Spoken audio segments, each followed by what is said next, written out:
नीतीश कुमार मुख्यमंत्री नहीं बल्कि नीतीश कुमार मुखौटा मंत्री हैं। यह बात लिखी जा रही है, यह बात कही जा रही है। और क्यों कही जा रही है? क्योंकि 20 साल में पहली बार 20 साल में नीतीश कुमार के पास में गृह मंत्रालय नहीं है। नीतीश कुमार से गृह मंत्रालय छीन लिया गया है और बीजेपी ने गृह मंत्रालय का पद अपने पास में ले लिया। सम्राट चौधरी को बीजेपी ने अब गृह मंत्री बनाया है बिहार के अंदर। यानी लॉ एंड ऑर्डर एक तरीके से सीधे बीजेपी के पास में आ गया। और केवल गृह मंत्रालय की बात नहीं है, ऊपर के टॉप 4 टॉप 5 में से बीजेपी ने गृह मंत्रालय अपने पास में ले लिया। राजस्व विभाग, खनन विभाग वो अपने पास में ले लिया, यानी जो मलाई वाले विभाग हैं। उसके साथ में कृषि मंत्रालय वो भी बीजेपी ने अपने पास में ले लिया। पीडब्ल्यूडी मंत्रालय वो भी बीजेपी ने अपने पास में ले लिया। जितने बड़े मंत्रालय हैं उन पर बीजेपी का दबदबा है। और आप याद कर लीजिए, अमित शाह जी ने कहा था चुनाव के दौरान कि आप सम्राट चौधरी को जिता करके भेजिए, नरेंद्र मोदी इनको बड़ा आदमी बनाएंगे। यानी पहले से सब कुछ साफ था। नीतीश कुमार के नाम का ऐलान किया गया कि नीतीश कुमार ही सीएम बनेंगे। ये विधायक दल की बैठक में जब तय हुआ तभी सवाल उठ रहा था कि भैया बीजेपी जो हमेशा से सरप्राइज देने वाली पार्टी रही है, तो बीजेपी नीतीश कुमार को मुख्यमंत्री के तौर पर क्यों स्वीकार कर रही है? दरअसल उसके पीछे वजह यही थी कि नीतीश कुमार के पर कतर दो, कुर्सी पर रहने दो, लेकिन कुर्सी की ताकत खत्म कर दो। ये बातें इस वक्त में सोशल मीडिया पर जो है वो लिखी जा रही है। सबसे पहले आप अपनी स्क्रीन पर ये देख लीजिए, बीजेपी ने जो बड़े मंत्रालय है वो अपने पास में रखे हैं। सम्राट चौधरी गृह मंत्रालय उनके पास में है। विजय कुमार सिन्हा दूसरे डिप्टी सीएम बीजेपी के। भूमि राजस्व विभाग, खनन विभाग वो उनके पास में है। मंगल पांडे को फिर से स्वास्थ्य मंत्री बनाया गया है। विधि विभाग भी उन्हीं के पास में है। दिलीप जायसवाल उद्योग विभाग उनके पास में है। नितिन नवीन ये पीडब्ल्यूडी मंत्रालय इनके पास में रहेगा। पथ निर्माण विभाग और नगर विकास एवं आवास विभाग वो भी इनके पास में है। रामकृपाल यादव कृषि मंत्रालय वो इनके पास में रहेगा। संजय टाइगर श्रम संसाधन विभाग वो इनके पास में है। बीजेपी की ही लिस्ट है ये पूरी। अरुण शंकर प्रसाद पर्यटन विभाग, कला संस्कृति युवा विभाग वो इनके पास में है। सुरेंद्र मेहता पशु एवं मत्स्य संसाधन विभाग वो इनके पास में है। नारायण प्रसाद आपदा प्रबंधन विभाग। रमा निषाद पिछड़ा वर्ग और अति पिछड़ा वर्ग कल्याण वर्ग वो इनके पास में रहेगा। लखेंद्र पासवान अनुसूचित जाति और जनजाति कल्याण विभाग वो इनके पास है। श्रेयश्री सिंह सूचना प्रौद्योगिकी विभाग और खेल विभाग वो इनके पास में रहेगा। प्रमोद चंद्रवंशी सहकारिता विभाग वो इनके पास में रहेगा। पर्यावरण वन मंत्री भी यही रहेंगे। एलजेपी चिराग पासवान को 2 मंत्रालय मिले हैं उनको। गन्ना उद्योग विभाग उनके पास में है और लोक स्वास्थ्य अभियंत्रण विभाग वो उनके पास में है। जीतन राम मांझी की पार्टी को लघु जल संसाधन विभाग वो उनके पास में है। आरएलएम उपेंद्र कुशवाहा को पंचायती राज विभाग वो मिला है। और जेडीयू को क्या मिला है? जेडीयू के खाते में ये विभाग रहे हैं, जिसमें मदन सहनी समाज कल्याण विभाग उनके पास में है। अशोक चौधरी ग्रामीण कार्य विभाग वो उनके पास में रहेगा। लेसी सिंह खाद्य एवं उपभोक्ता संरक्षण विभाग। श्रवण कुमार ग्रामीण विकास विभाग और परिवहन विभाग। विजय चौधरी जल संसाधन विभाग और भवन निर्माण। विजेंद्र यादव ऊर्जा विभाग। जमा खान इकलौते मुस्लिम चेहरा है और इनको अल्पसंख्यक विभाग दिया गया है। सुनील कुमार शिक्षा विभाग इनको मिला है। तो ये आप देख लीजिए जेडीयू की हालत है। जो बड़े और मलाईदार विभाग है वो सारे बीजेपी के पास है। नीतीश कुमार के पास में कौन सा विभाग है? अगर आपकी दिलचस्पी इस बात में है तो आप ये देखिए, ये चिट्ठी जो अभी कुछ देर पहले आई है, ये चिट्ठी बहुत देर बाद में आई है। पहले बीजेपी ने अपनी लिस्ट जारी कर दी थी। तो नीतीश कुमार नंबर 1 पोजीशन पर इस चिट्ठी में जरूर है, लेकिन बहुत ज्यादा विभाग उनके पास में नहीं है या भारी भरकम विभाग नहीं है। सामान्य प्रशासन विभाग जो है वो नीतीश कुमार के पास में है। मंत्रिमंडल सचिवालय वो नीतीश कुमार के पास में है। निगरानी और निर्वाचन ऐसे विभाग जो किसी और को आवंटित नहीं हुए हैं वो नीतीश कुमार को मिलेंगे। ये सामान्य तौर पर होता है कि कोई विभाग जो छोटा मोटा विभाग इधर उधर रह जाता है, जो बाकी किसी मंत्री के पास में नहीं है पर्टिकुलर, तो वो मुख्यमंत्री के खाते में चला जाता है। अब कुल मिलाकर के बात स्पष्ट हो गई कि नीतीश कुमार वो नाम के मुख्यमंत्री हैं या फिर नीतीश कुमार वाकई मुख्यमंत्री है। यह बहुत बड़ी बात है। अब इसमें आप देखिए, अमित शाह 30 अक्टूबर को कह रहे थे कि सम्राट चौधरी को जिताइए, मोदी जी ने बड़ा आदमी बनाएंगे। मुंगेर के अंदर उन्होंने ये बात कही थी। और आप भरोसा रखिए, सम्राट जी को प्रचंड बहुमत से जिताइए, मोदी जी सम्राट जी को बड़ा आदमी बनाएंगे, बड़ा आदमी। अब जैसे ही ये विभाग की लिस्ट सामने आई है, इसके बाद में सोशल मीडिया पर प्रतिक्रियाएं आ रही हैं। वरिष्ठ पत्रकार विनोद शर्मा वो लिखते हैं कि एक चैनल की खबर है, नीतीश कुमार गृह मंत्रालय बीजेपी को दे देंगे बिहार में। अगर ऐसा होता है तो मान लेना चाहिए कि नीतीश कुमार सिर्फ मुखौटा है, सरकार पूर्ण रूप से बीजेपी की है। यानी एक तरीके से कहा जाए कि सांप भी मर गया और लाठी भी नहीं टूटी। ये वो वाली कहावत है। यानी नीतीश कुमार को कुर्सी से हटाना भी नहीं पड़ा और सरकार भी अपनी आ गई। सरकार पूर्ण रूप से नीतीश कुमार की नहीं बल्कि अब बीजेपी की सरकार है। अब बीजेपी वो जो था चुनाव से पहले बड़ा भाई छोटा भाई, फिर चुनाव में हुआ कि बराबर बराबर जुड़वा भाई, और अब फिर वही है कि हम हैं बड़े भाई। अब नीतीश कुमार जो है, जैसे तस्वीरें निकल करके सामने आई थी, पैर छू रहे थे मोदी जी के। जरा देख लीजिए एक बारी तस्वीरें। पैर छू रहे हैं नीतीश कुमार नरेंद्र मोदी के। और क्या वजह रही होगी नीतीश कुमार इस तरीके से नरेंद्र मोदी के पैर छू रहे हैं, यह अपने आप में बहुत बड़ी बात है। और ये पुरानी तस्वीर नहीं है, ये बिहार में शपथ ग्रहण समारोह के बाद में जब नरेंद्र मोदी वापस लौट रहे थे उस वक्त की तस्वीर है। तो क्या मैसेज है इन तस्वीरों के पीछे? क्या नीतीश कुमार को पूरी तरह से खोखला कर दिया गया है? उनकी कुर्सी के नीचे की जमीन, कालीन, सब कुछ छीन ली गई है? यह बहुत बड़ा सवाल है।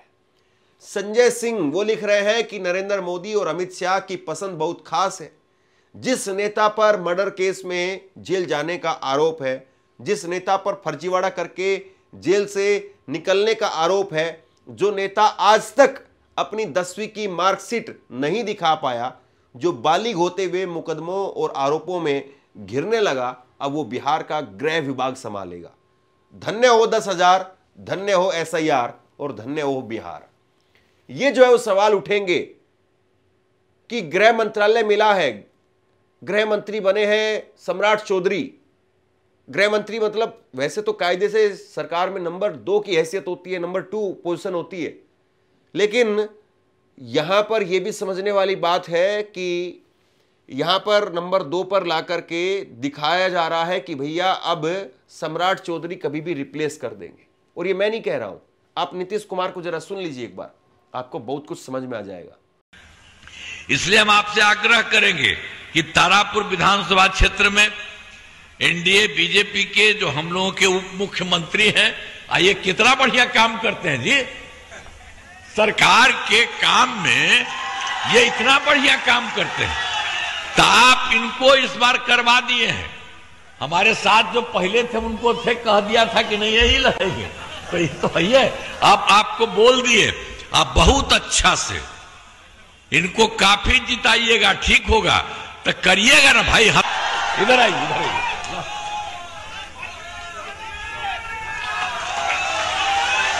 अरे भाई और बढ़िया से करो ना, देखो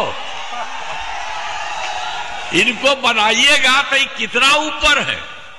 आप जानते हैं बिहार कितना विकसित होगा, बिहार बहुत आगे और बढ़ता रहेगा। आप बहुत अच्छा काम करते हैं, कोई इधर उधर नहीं, और एक एक चीज को जानते हैं कि कहां पर क्या है। तो इसीलिए हम तो यही आपसे कुछ कहना चाहता हूं। आज के वक्त में पत्रकारिता करना कितना मुश्किल काम है, लेकिन अगर ऐसे में भी कोई आपकी खबर दिखा रहा है, कोई आपके मुद्दे पर बात कर रहा है, तो आपको भी उसका साथ देना चाहिए। अगर आपको लगता है कि मेरी पत्रकारिता सही है, मैं आपके लिए आपकी खबर वो दिखा रहा हूं, तो ऐसे में आप मेरा सहयोग कीजिए। आप इस वीडियो को जब लाइक करेंगे तो लाइक के साथ में ही एक थैंक्स का बटन आपको दिखाई देगा। उस थैंक्स के बटन पर आप क्लिक कीजिए और जो भी सहयोग राशि दे सकते हैं वो दीजिए। दूसरा, आप चैनल को ज्वाइन कर सकते हैं और चैनल को ज्वाइन करके भी मुझे मदद कर सकते हैं। आखिरकार क्या वजह है कि नीतीश कुमार को गृह मंत्रालय छोड़ना पड़ा? 20 साल तक कभी नहीं छोड़ा, इस बार क्यों छोड़ना पड़ा? पिछली बार भी नहीं छोड़ा, 43 सीटें थी, इस बार तो 85 सीटें हैं, तब भी छोड़ना पड़ा। क्या वजह है? क्या बीजेपी ने पूरी तरह से नीतीश कुमार को बैकफुट पर धकेल दिया है कि अब कुर्सी पर बैठे रहिए, और सीएम आवास के अंदर भी नीतीश कुमार की कितनी चलेगी नहीं चलेगी यह भी नहीं पता, और जिस तरीके से नीतीश कुमार की राजनीति रही है उसको भी धकेल दिया गया है। और बीजेपी इस बात को जानती है कि नीतीश कुमार कभी उधर जाएं भी तो भी पूरी तरह से जो चाबी है वो हमारे ही हाथ में रहे। और जाहिर सी बात है, गृह मंत्रालय और ये सब कुछ बीजेपी के पास में है तो फिर बहुत सारी चीजें मैनेज हो जाती हैं। आधिकारिक तौर पर कुछ नहीं कहा जा सकता, लेकिन ऑफ द रिकॉर्ड बहुत सारी बातें चलती हैं कि कैसे फोन टेपिंग और कैसे क्या क्या होता है, ये सरकार में रह रहे लोगों को बहुत अच्छे से पता है। दूसरी बड़ी बात यह है कि नीतीश कुमार, एक जरा तस्वीर देख लीजिए आप, ये नीतीश कुमार की एक तस्वीर है, ये नीतीश कुमार अपने बेटे के साथ है, और सार्वजनिक तौर पर नीतीश कुमार वो अपने बेटे को गले भी नहीं लगा रहे हैं। नीतीश कुमार के बेटे निशांत वो कोशिश कर रहे हैं कि नीतीश कुमार के गले लग जाए, लेकिन नीतीश कुमार गले भी नहीं लगा रहे। और नीतीश कुमार इस तरीके से दूरी बना रहे हैं कि मानो वो एक तरीके से कह रहे हो कि सार्वजनिक तौर पर मैं अभी मुख्यमंत्री हूं और तुम मेरे बेटे हो, इसलिए थोड़ा सा दूरी होनी चाहिए। लेकिन बीजेपी कोई दूरी नहीं रख रही है। उपेंद्र कुशवाहा के बेटे दीपक प्रकाश को मंत्री बनाया गया और अब उनको पंचायत राज विभाग भी दे दिया गया है। जीतन राम मांझी, उनके बेटे को मंत्री बनाया गया है, उनको भी अब विभाग मिल गया है। तो बीजेपी कोई शर्म नहीं कर रही है, और बीजेपी जानती है कि नीतीश कुमार अगर इधर उधर हुए तो जीतन राम मांझी, उपेंद्र कुशवाहा, चिराग पासवान, यही सब मिलकर के जो है वो सरकार बचाएंगे, सरकार बनाएंगे। और अब सबसे बड़ा सवाल यह है कि जिस तरीके से बिहार की राजनीति एक नए सिरे से फिर से लिखी जा रही है, रची जा रही है, तो इसमें नीतीश की भूमिका क्या होगी? और क्या बीजेपी आगे आने वाले फिर से चुनाव जीतने के लिए, क्योंकि नीतीश कुमार तो अब ये मान करके चलिए वाकई अब अंतिम पारी है उनकी, क्योंकि 74 साल के हो चुके हैं, चुनाव बीतते बीतते 80 के करीब पहुंच जाएंगे, 79 पर। फिर से जब चुनाव आएगा 2030 में, तो उस वक्त में नीतीश की कैसी जो है स्थिति होगी, कैसा स्वास्थ्य होगा, वो चुनाव लड़ पाने की स्थिति में होंगे या फिर वो खुद ही रिटायरमेंट ले लेंगे। हालांकि 5 साल तो बहुत बड़ी बात है। बीजेपी 5 महीने, 10 महीने, 2 साल, 2.5 साल कब जो है वो सीट चेंज कर दे, ये भी नहीं कहा जा सकता। तो ऐसे में तेजस्वी यादव, उनकी भूमिका क्या होगी? तेजस्वी यादव वो क्या करेंगे, ये भी बहुत बड़ा सवाल है। तेजस्वी यादव क्या वो उदासी के उस कोप भवन से बाहर निकल कर के आएंगे? अपने कैडर को, कार्यकर्ताओं को, लोगों को जमीन पर उतरने का काम करेंगे, या फिर अभी सरकार का हनीमून चलेगा 6 महीने और तेजस्वी यादव वो साइलेंट मोड में रहेंगे? हालांकि साइलेंट मोड में कोई और भी है। साइलेंट मोड में दिखाई दिए प्रशांत किशोर। प्रशांत किशोर ने बिहार चुनाव के नतीजों के बाद एक दिन का मौन धारण किया और उसके बाद में उन्होंने आज बड़ा ऐलान कर दिया। उन्होंने कहा कि मेरा 90% पैसा मैं पार्टी को दान दे रहा हूं। दिल्ली में मेरा एक फ्लैट है, वो मेरे पास में रहेगा, परिवार के पास में ही रहेगा। बाकी की सारी चल अचल संपत्ति वो मैं पार्टी को दान दे रहा हूं ताकि पार्टी 5 साल और संघर्ष कर सके, और जो भी इन 5 साल के दौरान मैं कमाऊंगा उसका 10% मेरे परिवार को जाएगा, 90% पार्टी को जाएगा। अब अगर इस तरह की तैयारी प्रशांत किशोर की है और प्रशांत किशोर जमीन पर वाकई गड़े रहते हैं, अपने आप को गार्ड करके रखते हैं, तो फिर नीतीश कुमार के लिए भी दिक्कत होगी, बीजेपी के लिए भी दिक्कत होगी और तेजस्वी के लिए भी दिक्कत होगी। आपके सामने, बिहार की जनता के सामने कमिट कर रहा हूं। जो कुछ भी मैं कमाऊंगा अगले 5 साल में, उसका 90%, कम से कम 90% जन स्वराज के इस अभियान के लिए डोनेट कर रहे हैं। यही नहीं, पिछले 20 वर्ष में मैंने अपने द्वारा अर्जित की गई जो भी मेरी चल अचल संपत्ति है, मैंने अपने परिवार के लिए दिल्ली में एक घर को छोड़कर बाकी सारी संपत्ति को जन स्वराज के इस अभियान के लिए डोनेट कर रहा हूं। पैसे की वजह से बिहार की गरीब जनता का जो ये आशा है, ये रुकने नहीं दूंगा, चाहे इसके लिए जो कुछ भी करना पड़े। पैसे की वजह से ये अभियान रुकने वाला नहीं है। मैं फिर से दोहरा देता हूं, अगले 5 साल तक जो कुछ भी मेरी आमदनी होगी, उसका कम से कम 90% मैं जन स्वराज के इस अभियान को चलाने के लिए दान करूंगा।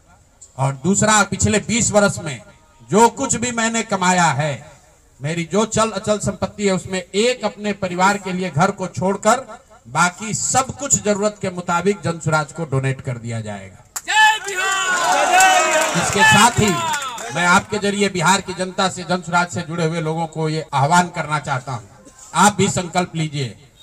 हम अपना 90% दे रहे हैं, आपसे 10% भी नहीं मांग रहे, लेकिन आज से जन स्वराज से जुड़ा हुआ हर व्यक्ति, बिहार को इस मिट्टी से प्रेम करने वाला हर व्यक्ति, आप चाहे किसी दल के हो, किसी विचार के हो, कोई भी काम करते हो, एक मदद कीजिए अपने राज्य के बेहतरी के लिए, सुधार के लिए, व्यवस्था परिवर्तन के इस अभियान के लिए। कम से कम 1000 रुपया जरूर आप डोनेट कीजिए। 1000 रुपया जन स्वराज को जरूर दीजिए। अगर आप बहुत गरीब हैं, आपके पास 1000 रुपया नहीं है, तो समाज से चंदा करके दीजिए। लेकिन अगर आप जन स्वराज में जुड़े हैं, जन स्वराज के इस प्रयास की सराहना करते हैं, तो सिर्फ YouTube पर कमेंट करने से नहीं होगा, सिर्फ धक्का करके मेरे से मिलने से नहीं होगा कि भैया हम आपके साथ हैं। अब 1000 रुपया का कंट्रीब्यूशन आपको करना है। मेरा विश्वास है कि बिहार के 13 करोड़ जनता में से अगर 1 करोड़ लोगों ने भी 1000 रुपया का योगदान कर दिया, तो अगले 5 साल तक इस अभियान को कोई रोक नहीं पाएगा। इसलिए ये जरूरी है। बिहार की राजनीति अब किस करवट बैठती है, बिहार से अब कैसी खबरें निकल करके सामने आती है, ये बहुत बड़ा सवाल है। अब गृह मंत्रालय बीजेपी के पास में है, तो लॉ एंड ऑर्डर वो भी बीजेपी की ही जिम्मेदारी है। और बिहार से कोई दुखद अनहोनी या फिर किसी प्रकार की कोई लूटमार डकैती की खबर कम से कम अब नहीं आए, ये बीजेपी से अब उम्मीद करनी चाहिए। और बीजेपी जो अपने पांव जमाना चाहती है पूरी तरह से उस मुख्यमंत्री की कुर्सी पर, जाहिर सी बात है उसकी जिम्मेदारी होनी चाहिए। हालांकि वैसे अगर बीजेपी फुल फ्लैश से है पावर के अंदर, तो फिर मीडिया के लिए ज्यादा दिक्कत है। क्योंकि आप याद करिए, बिहार में कुछ भी होता था तो नीतीश कुमार से सवाल पूछते थे, क्योंकि नीतीश कुमार के पास में गृह मंत्रालय था, लॉ एंड ऑर्डर उनके पास में था, नीतीश कुमार से सवाल पूछे जाते थे। और अब जब डायरेक्ट बीजेपी के पास में लॉ एंड ऑर्डर की स्थिति उनके पास में है, तो क्या मीडिया सवाल पूछ पाएगी? हालांकि अगर कुछ उत्तर प्रदेश में होता है, मध्य प्रदेश में होता है, राजस्थान में होता है, वहां कहां सवाल पूछे जाते हैं। तो यानी मीडिया भी अब बिहार को पूरी तरह से ड्रॉप कर देगी, ये मान करके चलिए आप। खैर, बिहार को नई सरकार मिल गई है, सरकार वैसे वही है, नीतीश कुमार वाली ही सरकार है, नीतीश कुमार ही मुख्यमंत्री हैं। स्वास्थ्य मंत्री मंगल पांडे, उनका जबरदस्त विरोध होता था, कई वीडियोस वायरल हुए उनके, स्वास्थ्य के नाम पर बेड़ा गर्क किया, लेकिन खैर अब उनको फिर से बनाया गया है। तो अब बिहार के लोग और बिहार की जनता, उनके जीवन में किस तरह से क्या बदलाव आता है, या फिर ढाक के 3 पात वही स्थिति रहती है, ये सबसे बड़ा सवाल है। आप क्या सोचते हैं, नीचे कमेंट बॉक्स में लिख करके जरूर बताइए। धन्यवाद।